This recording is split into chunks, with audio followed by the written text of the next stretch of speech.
The birth of the bee. The birth of the bee as we know it today dates back to around 130 million years ago, during the early Cretaceous period. At that time, bees were very different from the ones we see today. They were small, solitary insects that did not live in hives or produce honey. Over time, bees evolved into social insects and developed complex behaviors and structures to support their colonies.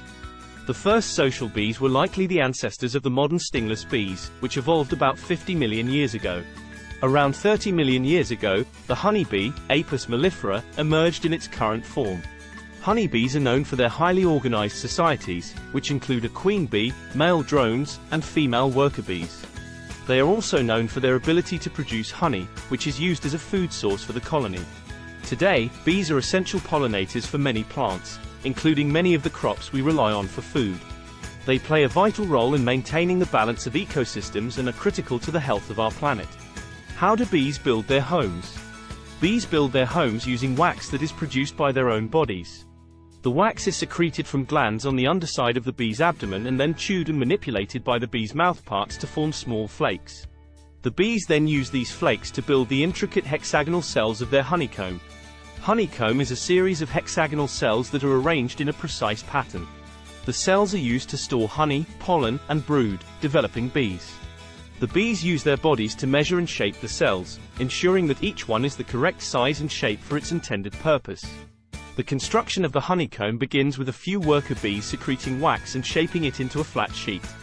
Then, they use their bodies to mold and shape the wax into the familiar hexagonal pattern.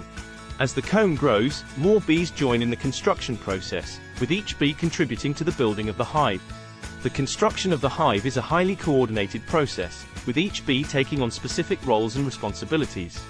The queen bee is responsible for laying eggs, while the worker bees are responsible for collecting nectar and pollen, caring for the brood, and building and maintaining the hive.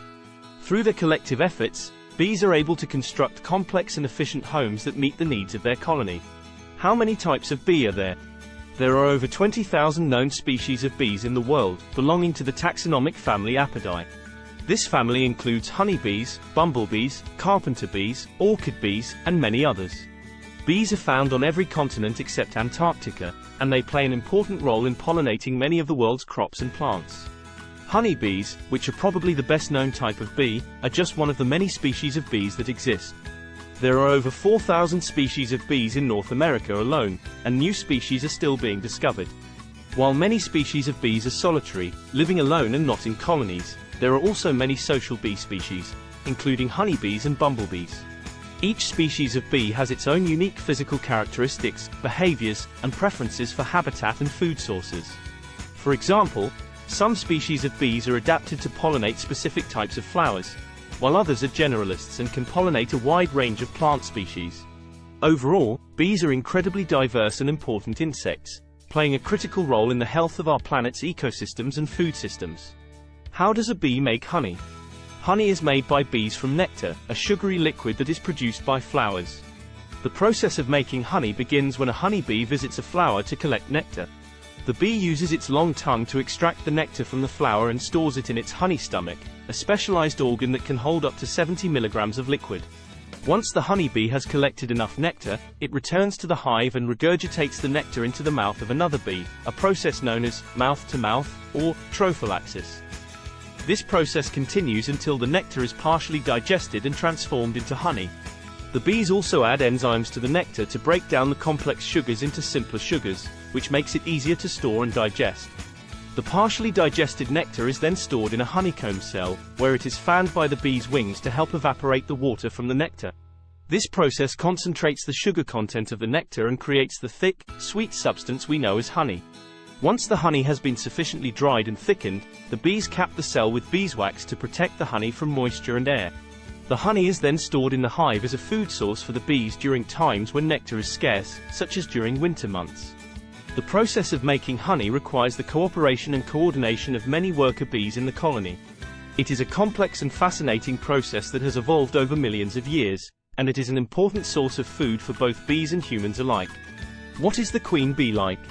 The queen bee is the central and most important member of the bee colony, responsible for laying the eggs that give rise to new bees.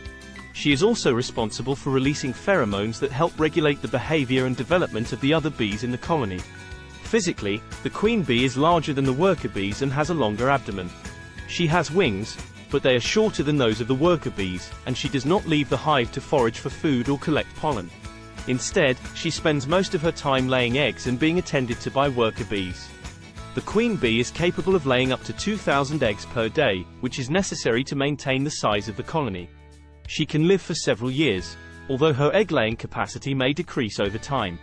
The queen bee is also unique in that she is the only female bee in the colony that is fully developed sexually. This means that she is the only bee capable of mating with drones and producing fertilized eggs. The fertilized eggs give rise to female worker bees, while unfertilized eggs give rise to male drones. Overall, the queen bee is a highly specialized and essential member of the bee colony, responsible for the reproduction and growth of the entire hive.